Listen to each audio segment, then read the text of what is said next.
5 பிரதர்ஸை தவிர்த்து பாக்கி எல்லாரும் போயாச்சு. ஈவன் பாண்டவ புத்திரர்கள் கூட அஸ்வத்தாமன் அம்பை போட்டு கொன்னுடான் ராத்திரியில்.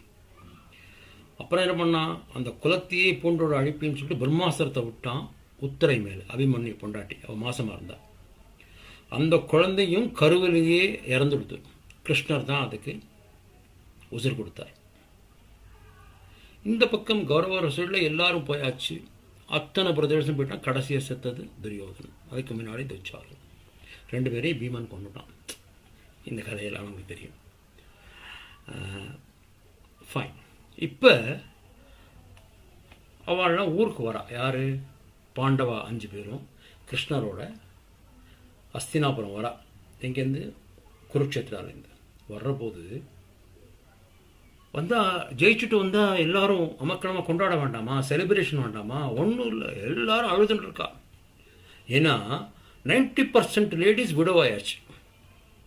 இந்த பக்கமோ அந்த பக்கமோ 90% லேடிஸ் விடவாயாச்சு. அங்கே இருக்கிற அத்தனை குழந்தைகளும் தகப்பன் இல்லாத குழந்தைகள் ஆகிடுது.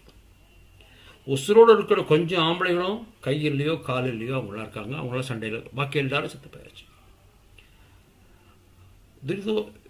தர்மன் யோசிச்சுட்டே வரான், ஏன்டா இதுக்காக நான் துரியோதனை கொல்ல சொன்னேன், எனக்கு இந்த மாதிரி ராஜ்யம் எனக்கு இருக்குடா அப்படின்னு வரான். எனிவே வந்தாச்சு.